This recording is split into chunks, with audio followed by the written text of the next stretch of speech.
En Scientia UM indagamos, registramos y analizamos el conocimiento para comprobarlo y explorarlo a fondo. Observamos, descubrimos y compartimos los secretos de la ciencia y la tecnología contigo. Bienvenidos a Scientia UM. Queridos amigos de Scientia UM, aquí estamos en un nuevo programa muy emocionante como todos los programas que hemos tenido en esta serie. Y hoy hablaremos de la intención emprendedora en los inmigrantes en Toronto, Canadá. Tenemos un invitado muy especial y queremos que el doctor Andrés Díaz lo presente. ¿Qué tal? ¿Cómo estáis todos? Muy bien, aquí estamos. Tenemos el gusto, privilegio de contar con nosotros y en el programa con la compañía del doctor George Pérez. Él es profesor en la Facultad de Negocios de Walla Walla University, que está en el estado de Washington. Tiene una maestría en Administración de Negocios y se especializó en liderazgo organizacional en sus estudios doctorales. Además, cuenta con una extensa trayectoria en el sector privado y, claro, como no, como emprendedor. Ha ocupado diversos cargos en juntas directivas de organizaciones sin fines de lucro. Sus áreas de especialización incluyen liderazgo, estrategia, emprendimiento, ética empresarial y comportamiento organizacional. Recientemente, el profesor Pérez fue galardonado con el Premio a la Diversidad e Inclusión 2024, ya nos contarás un poquito, y el Premio a la Excelencia Docente en el año anterior, 2023. También es coach de liderazgo, presentador, facilitador de talleres y conferencista motivacional. Muchísimas gracias por aceptar esta invitación y estar con nosotros en este programa. Bienvenido, George. Gracias, Es un privilegio para nosotros contar con tu presencia y bueno, queremos que nos cuentes un poquito más de esa reseña que Andrés acaba de leer tan apropiadamente. Cuéntanos acerca de ti para que nuestro público pueda conocerte, pueda saber quién eres, de tus propias palabras. Claro, mira, algo que comento a las personas es, nací en México, crecí en Texas, me fui a estudiar a Michigan, me casé en Indiana, estuve en Kentucky, estuve en Ohio, viví en Canadá también por unos 12 años y llevo 6 años ahora en esta área de Walla Walla, que Walla Walla significa lugar de muchas aguas. A mucha gente le suena extraño ese nombre de Walla Walla.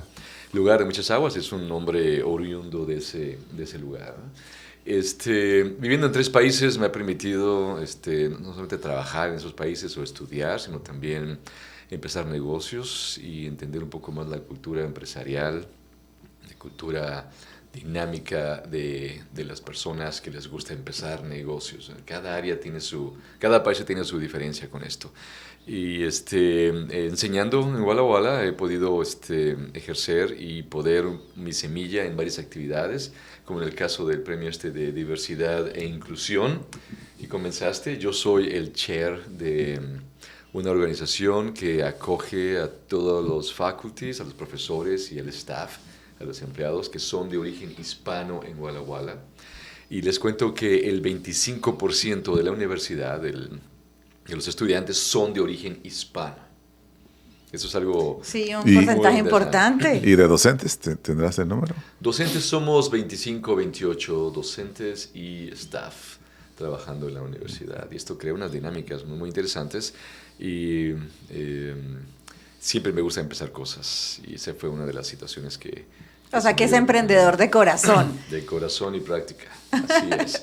Y el otro premio que recibí como Business Teaching, I think es el award. Lo tradujeron excelencia docente. Excelencia docente fue quizás un reconocimiento también a varias cosas que me gusta emprender en el aula, ¿no? Por ejemplo, una de ellas que hace 2 años o 3 venimos corriendo son simulaciones, son juegos, simulaciones que facilitan. Tú sabes, empezar una compañía de cero cuesta mucho dinero. Tratar de estudiarla, analizarla y toma mucho tiempo. La simulación me permite dar o comprimir 1 año y medio en solamente 6 semanas con los estudiantes y empezar de cero hasta tener el momento de crecerla, ¿no? y expandirla a nivel mundial. Entonces, ese tipo de dinámicas me ha permitido acercarme bien a los estudiantes y ser reconocido en esas áreas, ¿no? Qué bueno. ¿Qué curso es ese o qué cursos son esos? Estrategia, es la Strategic Management, o administración de la estrategia. Eso es una clase que yo invito a los estudiantes y les digo, estrategia es mentalidad, es un mindset, es una forma de ver las cosas. Y sí me toma quizás la mitad del trimestre para que los chicos hagan clic, ¿no? Ajá, se apasionen y sí, quieran dar todo de sí. Porque no es algo que puedan leer y decir, ya entendí. No, es algo que tienes que experimentar, tienes que aplicar. Y es algo que Michael Porter es uno de los scholars académicos que yo sigo muy de cerca y les imparto a los estudiantes y comparto mucho de las cosas que he aprendido de él y sus publicaciones, y al final los estudiantes dicen, ajá. Tenía sentido. Sí, y si ven esto, yo lo que les digo es que esto les va a dar una ventaja competitiva delante de las demás personas, ¿no? Porque ya es una mentalidad que llevan al momento de analizar una industria, una compañía, entenderla, crear sus estrategias y manejar esas estrategias a través del tiempo. Entonces, una de las clases interesantes. Muy bien. Y en el camino de la investigación, cuéntanos cómo llegaste a la investigación y cuáles son tus líneas de investigación. Sí, obviamente a través de los estudios doctorales me di cuenta que sí tengo esa pasión de la investigación. El plantear preguntas, el querer saber más, el no quedarse en un status quo, o el poder intentar cosas de diferente manera que ya se han planteado. Entonces tengo 2 áreas que estoy persiguiendo. Una tiene que ver con entrepreneurship, emprendimiento, y la otra es con el área de liderazgo. Mis estudios doctorales tienen que ver con el área de liderazgo organizacional, y en mi mente siempre ha sido cómo puedo mezclar esas dos, porque a veces pensamos que ser emprendedor es algo afuera de un sistema corporativo, y no es cierto, ¿no? Las compañías necesitan gente emprendedora dentro de ellos. Y una de las razones que encuentro más tácitas en esto es, por ejemplo, grandes compañías como Google, Microsoft, Amazon, se la pasan comprando compañías más pequeñas. Y la razón es, y esa es un área de investigación para mí, la disrupción y la innovación, cómo es que puede suceder en un chico que es un teenager, un adolescente, desde su garage o su cuarto de casa, y las compañías de un trillón de dólares de su market capitalization no pueden lograr. Entonces, esa es un área que a mí me interesa saber. ¿En qué momento esa disrupción o pensamiento, en el mundo académico se le llama entrepreneurship intention, ¿cierto? Okay. Esa intención que tenemos que tener hacia resolver un problema, proveer soluciones y buscar los beneficios a través de eso. La intención emprendedora, entonces, es el tema de su tesis de doctorado, que es con la que vamos a estar hablando hoy. ¿Qué nos cuentas acerca de eso, de esa investigación? Mira, el título de la investigación tuvo que ver que fue un estudio exploratorio acerca de esto, sobre la intención emprendedora de los inmigrantes hispanos que ya poseían un negocio, que ya lo estaban corriendo en la ciudad de Toronto. En esos momentos vivía en Canadá, me llamó muchísimo la atención 2 artículos que leí en periódicos locales. Global News es uno de ellos, el Toronto Star es otro de ellos, donde llamaban la nueva generación ñ. La generación ñ. Muy interesante, el título en español, ¿no? The New Generation ñ. Y le hicieron ahí, ¿cómo le llamas tú? La parte de arriba. ¿Virgulillo? Virgulillo. Sí. Acento circunflejo, no sé. Sí. Muy bien. Y describían que los emprendedores hispanos era un mercado, una población, una comunidad diferente.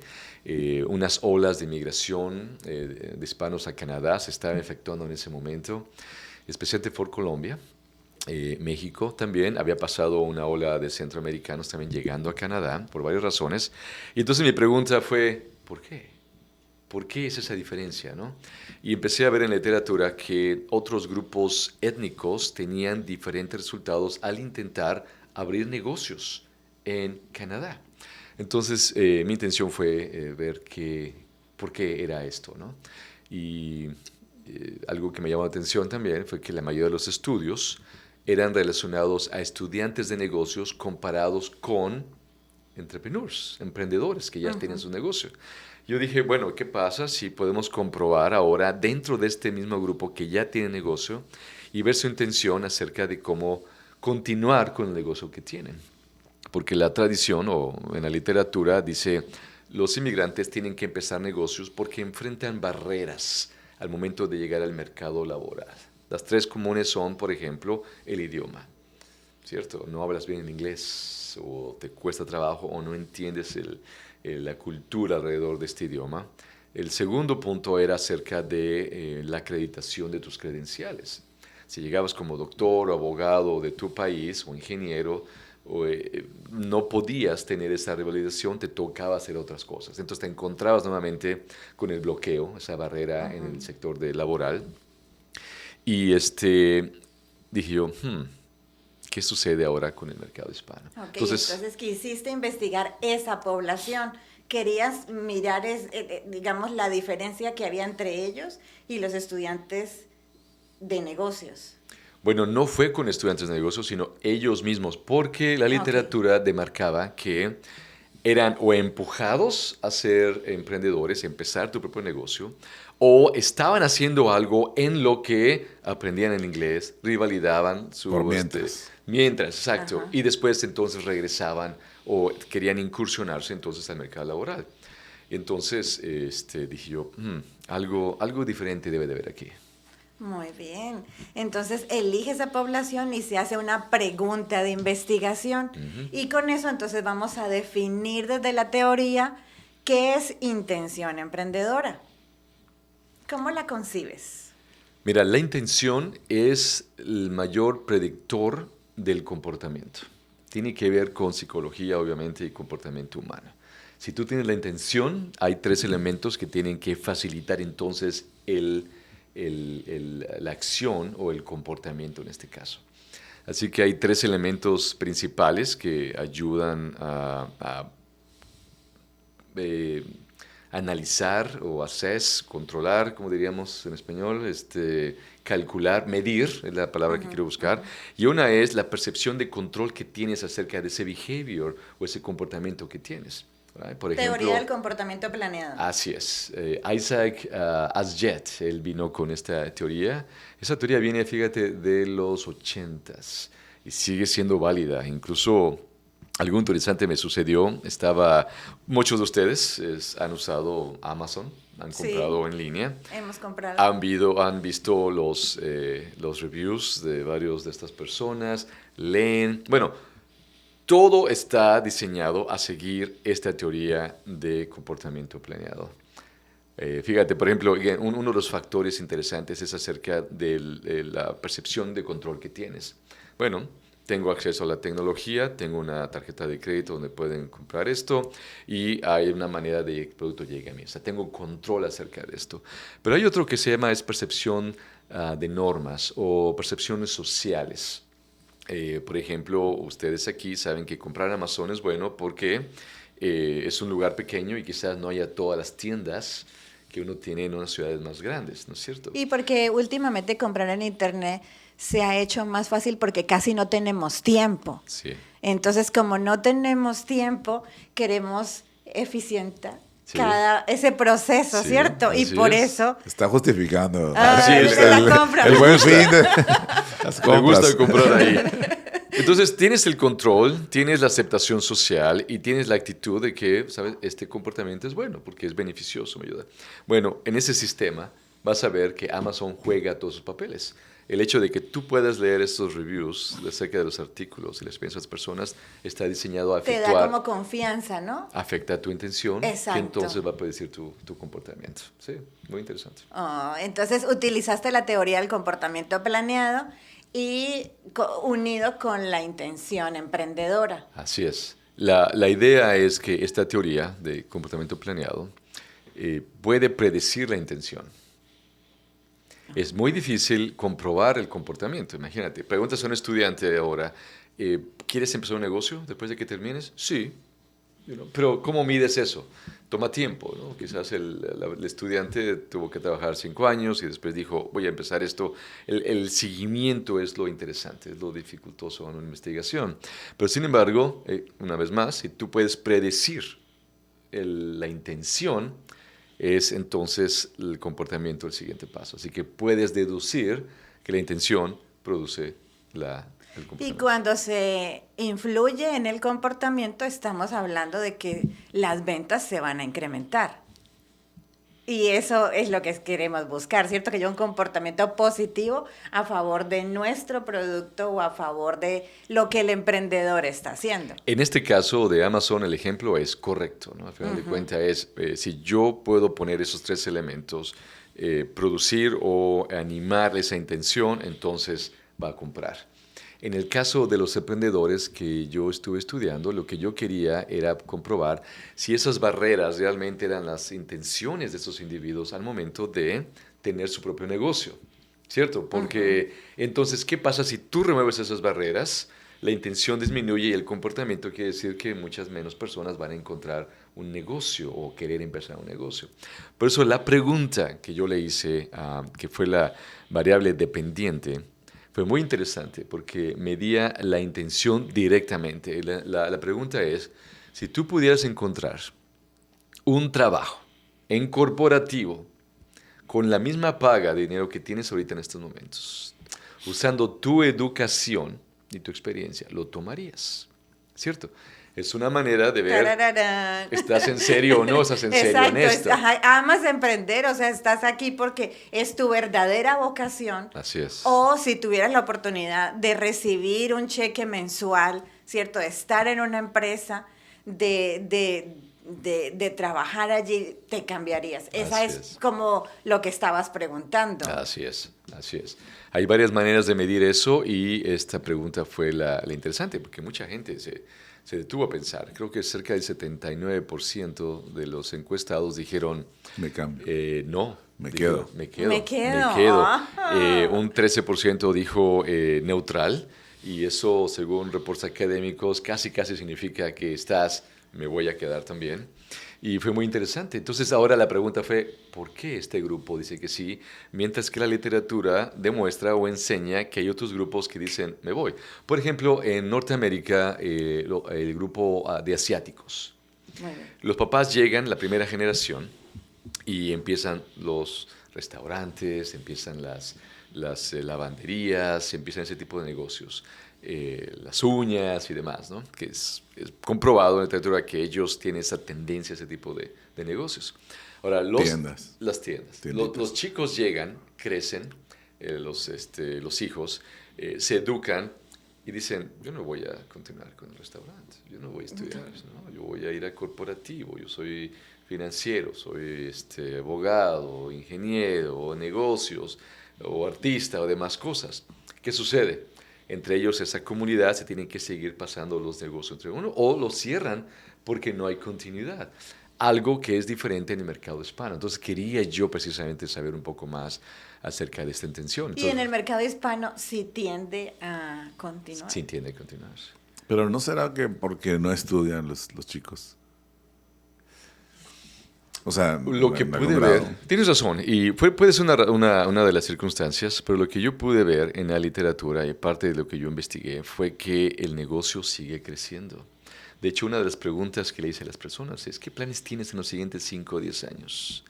Una gran mayoría contestó que expansión o cambiar, pivot o añadir.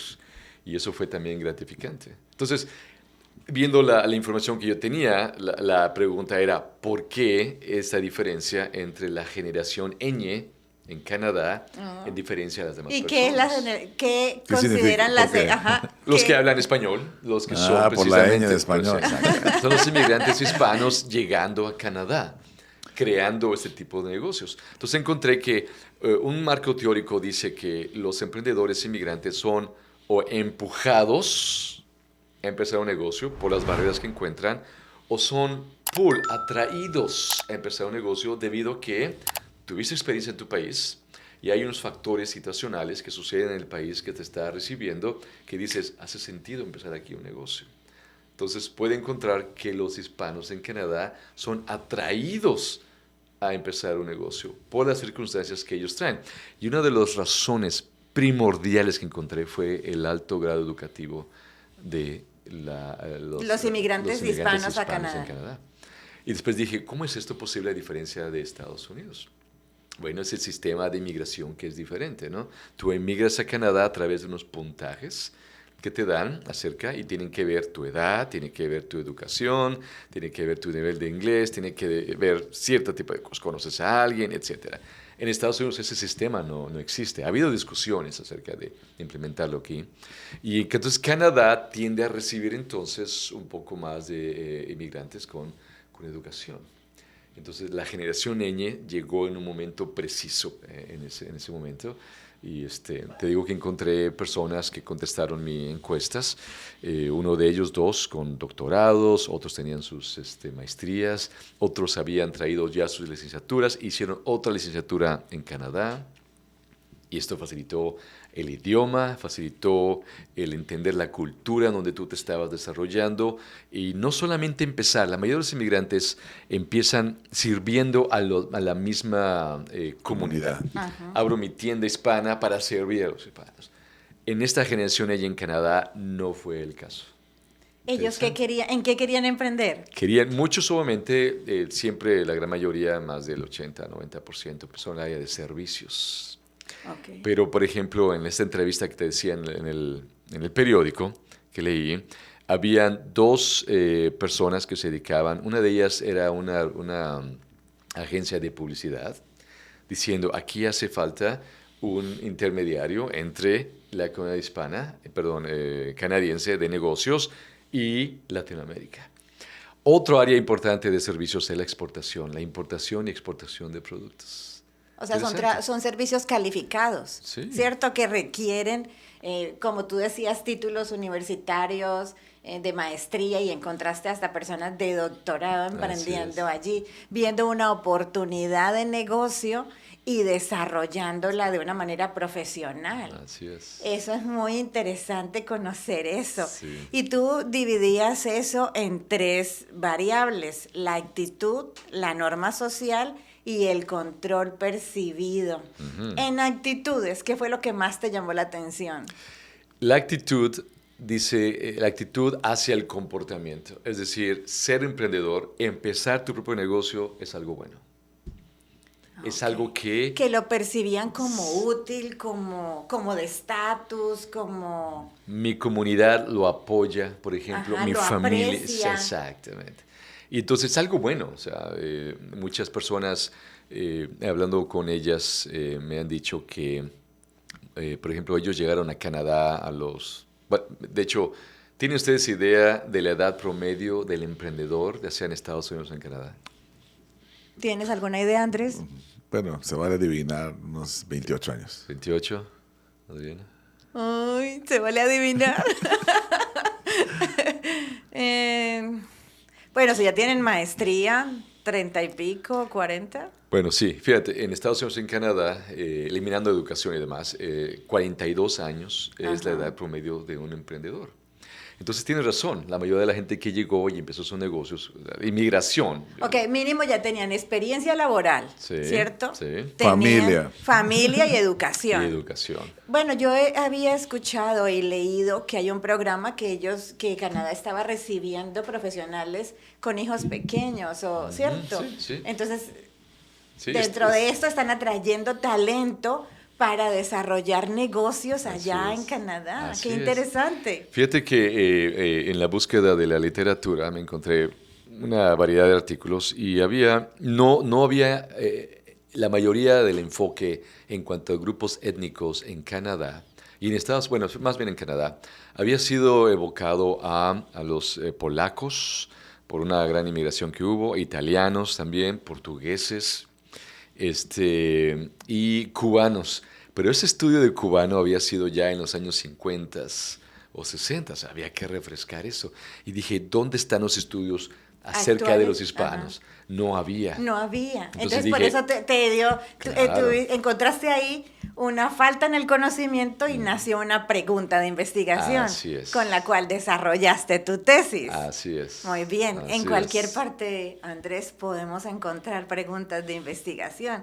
Y queridos estudiantes, así desde leer la literatura, ¿cierto? Desde mirar la realidad organizacional o la realidad del país, pueden surgirnos preguntas que podemos ahondar y obtener información importante para el desarrollo de nuestras investigaciones. Así es. Esto es muy, muy enriquecedor, Georgia. Gracias por compartir esta experiencia con nosotros. Ahora, hablando de la norma social, ¿cómo perciben las normas sociales estos emprendedores de la generación ñ?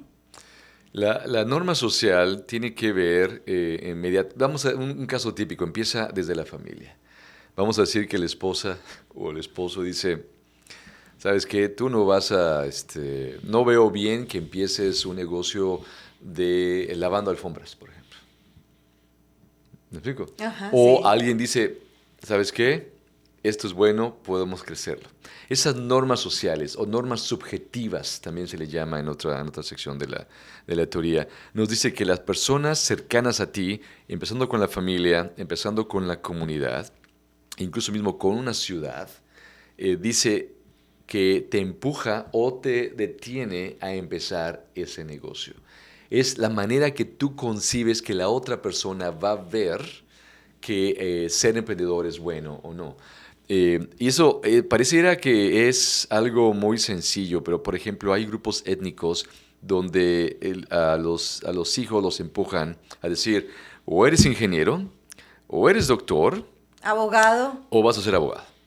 Escoge, esas son las 3 áreas que tú tienes. Andrés, tú. Contador, no, ¿verdad?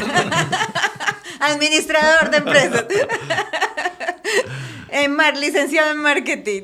Eso es, fíjate, no, y es en serio, hay estos grupos que dicen, sabes que esto no lo vas a hacer. Pero cuando vas, por ejemplo, en áreas como Estados Unidos o Canadá, vas a ver que hay grupos étnicos que están muy enfocados a ciertas áreas de industria.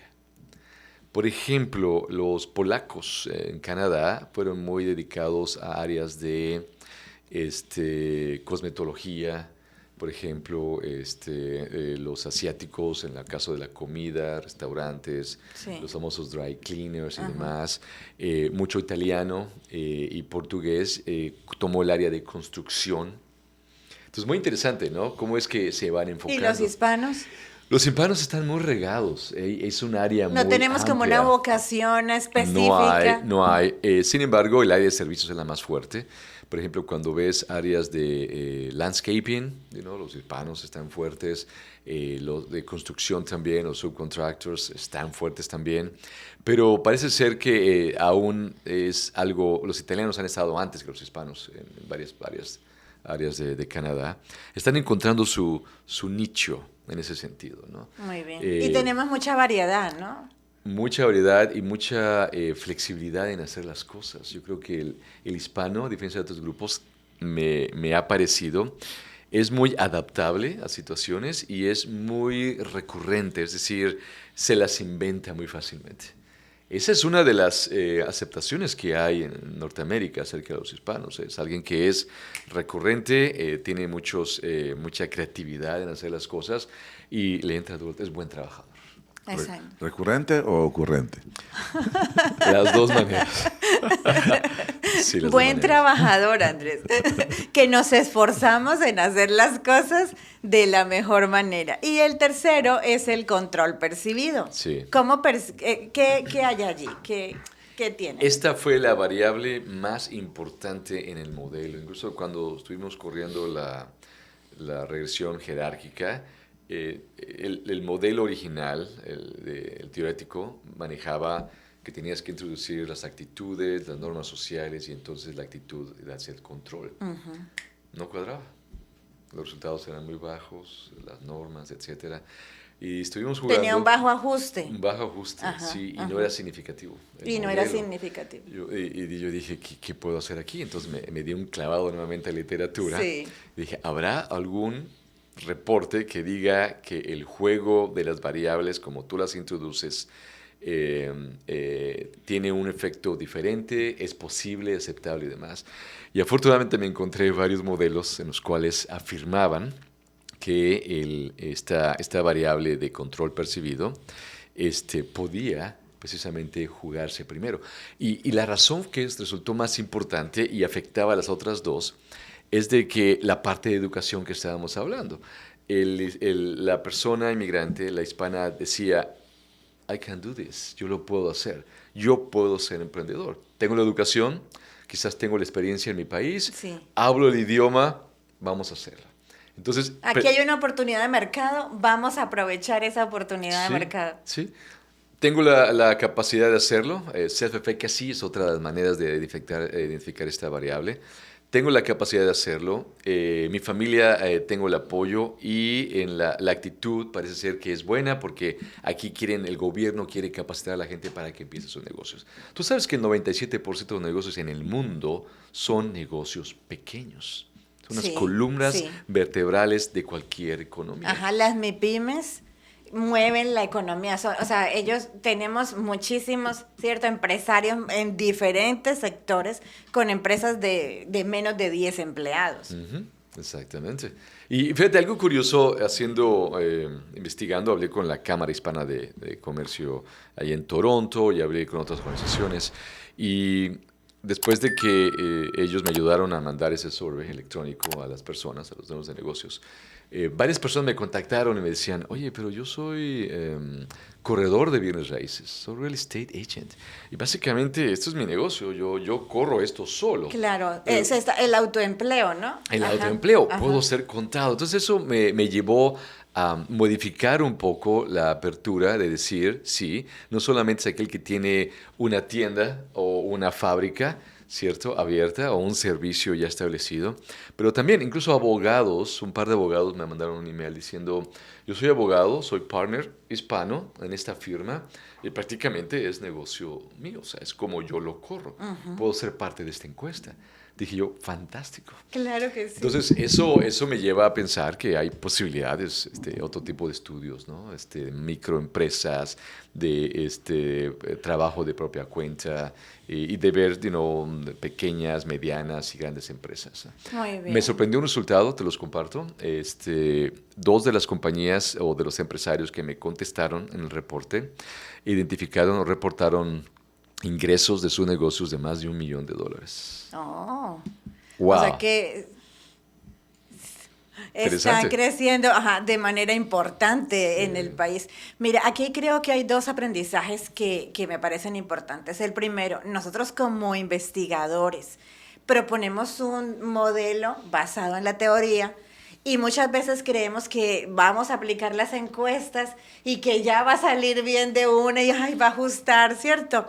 Queridos investigadores, estas son las cosas emocionantes de la investigación. Cuando no cuadra y tenemos que empezar a sumergirnos otra vez en la teoría y tomar decisiones en cuanto a ese modelo. Pero eso nos está permitiendo acercarnos más a nuestro problema de investigación. Eso nos está permitiendo crecer más, ¿cierto? Como investigadores, como profesionales, identificar cuando no cuadra, ¿cierto? Uh-huh. Cuando no ajusta, identificar razones. Y yo creo que esto enriquece mucho los procesos investigativos. Y no le tenemos que tener miedo. En investigación, bienvenido el error. Claro. Es una oportunidad de aprender. Así es. ¿Cierto, Andrés? ¿Qué consejo le darías a tus alumnos y a los investigadores cuando esto ocurre? Bueno, el consejo lo va a dar aquí nuestro invitado. Yo tengo una pregunta.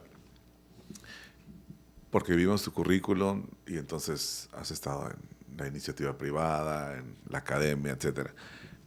Yo me pregunto qué lleva a alguien como tú, como nosotros, a hacer un doctorado. Porque generalmente se liga un doctorado con investigación. Es decir, ¿qué te hizo a ti necesitar un doctorado? ¿Fue la investigación? ¿Qué fue?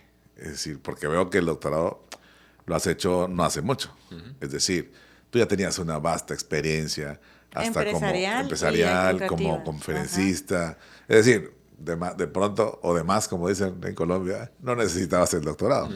¿O cuál fue la necesidad para hacerlo? La necesidad número uno fue la incursión, mi deseo de incursionar en el mundo académico, es decir, unirme a una institución educativa y el poder compartir esas experiencias que he tenido. Y el doctorado satisfajo una curiosidad que yo tenía.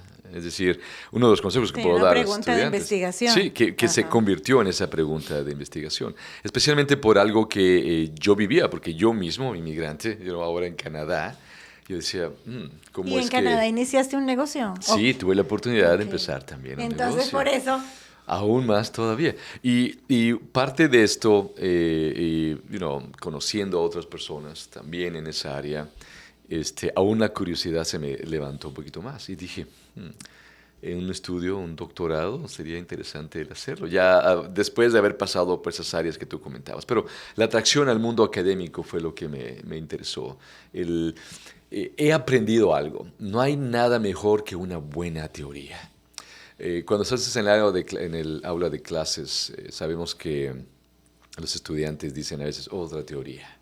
¿Qué es esto? ¿Cómo la vas a aplicar? ¿Cómo la voy a usar? Y yo lo que le digo a los estudiantes es, no hay nada más práctico que una buena teoría.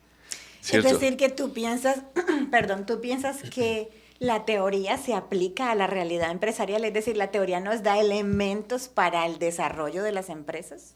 Yo creo que sucede en los dos sentidos. Sí. Mira, se enriquecen una a la otra. Pero una forma a la otra. La teoría forma a la práctica. La forma y la informa. Yo debería ser. Por ejemplo, cuando hago coaching de liderazgo, me doy cuenta que muchas personas dicen, pero yo sé hacer esto. Y cuando se mueven de una situación a otra, digamos una compañía a otra compañía, y fracasan, la pregunta es, ¿sabes por qué? ¿Por qué sí fuiste exitoso o por qué no fuiste exitoso? La teoría te lo va a decir. La teoría te lo explica. ¿Me explico? Tú puedes ser practitioner, puedes tener la práctica del mundo, pero si no entiendes el por qué, que obviamente la teoría te lo da. Si no entiendes el mercado, la economía, la parte financiera, el manejo de personal, o sea, combinar todas las variables externas e internas y lograr rodar un negocio de manera exitosa. Eso requiere teoría, eso requiere ciencia, datos, ¿cierto? Analizar información. La teoría te da el por qué, ¿no? La práctica es el cómo. Uh-huh. Y repito esa frase, no hay nada más práctico que una buena teoría. Entonces he podido comprender, gracias a este doctorado, que la teoría tiene un lugar muy importante, ¿no? Al principio yo decía, tengo la práctica, tengo el conocimiento, pero no entendía el por qué funcionaba o no funcionaba. Ahora ya sé. Es, por ejemplo, la eterna pregunta en liderazgo. ¿Líder nace o se hace? ¿Sabe qué les digo yo? El líder se entrena. En diferentes situaciones. Si tú eres, en inglés dicen, si tú eres teachable, you are fixable. Si tú puedes ser enseñado, entonces te vas a componer, vas a aprender, vas a mejorar.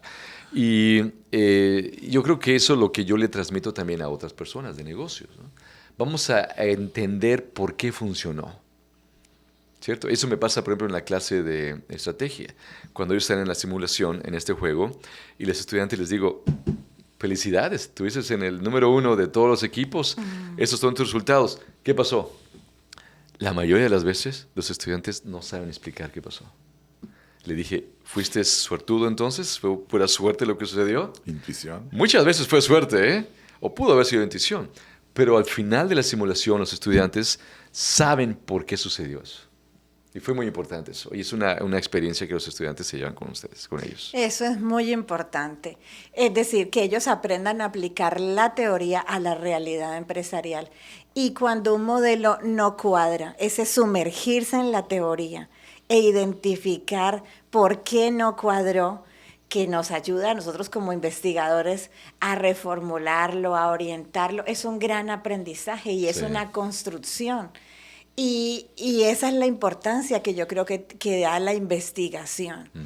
Me parece muy, muy, muy interesante. Entonces, esas tres variables, la actitud, la norma social y el control percibido, fueron en tu estudio predictores de la intención emprendedora Así es. y del comportamiento, de que ellos quisieran seguir en este camino, ¿cierto?, del emprendimiento. Así es, que no es fácil, ¿eh? La gente dice, bueno, tienes tu negocio, sí, pero a veces trabajas más horas que trabajando en una compañía, ¿no? Hay muchas incertidumbres, sí. hay muchos riesgos, pero la satisfacción de serlo, por ejemplo, parte de la encuesta era, ¿por qué? ¿Por qué te gusta esto, no? Muchos decían, bueno, la flexibilidad de horario. Una de ellas, sí, Sí, cierto. ahí ya se trabaja las 24 horas. Sí, pero digo, Sin horario, sin horario. puedes decir, no trabajo hoy, tengo que cuidar a mis hijos. La flexibilidad de horario, ¿no? La oportunidad, el ser tu propio jefe, el poder controlar, el poder crecer, el no estar dependiente de ese cheque cada 15 días, ¿no? Eso la gente lo busca, ¿no? El aplicar lo que es mi pasión, el resolver problemas, el contacto con los individuos. El buscar la libertad financiera. Sí. Eso también es una motivación para los emprendedores que desarrollan, ¿cierto? Sí, sí. Negocios. Sí, aunque se nos dice estadísticamente hablando que los negocios, un 50% puede fallar entre 3 a 5 años, ¿no? Sí. Hay un riesgo ahí. No significa que todo el emprendedor busca el riesgo, no es el motor, el riesgo para ellos empezar un negocio. Sí, eso es interesante. Pero más bien es el proveer una solución a un problema. Fíjate, muy, muy, muy, muy interesante.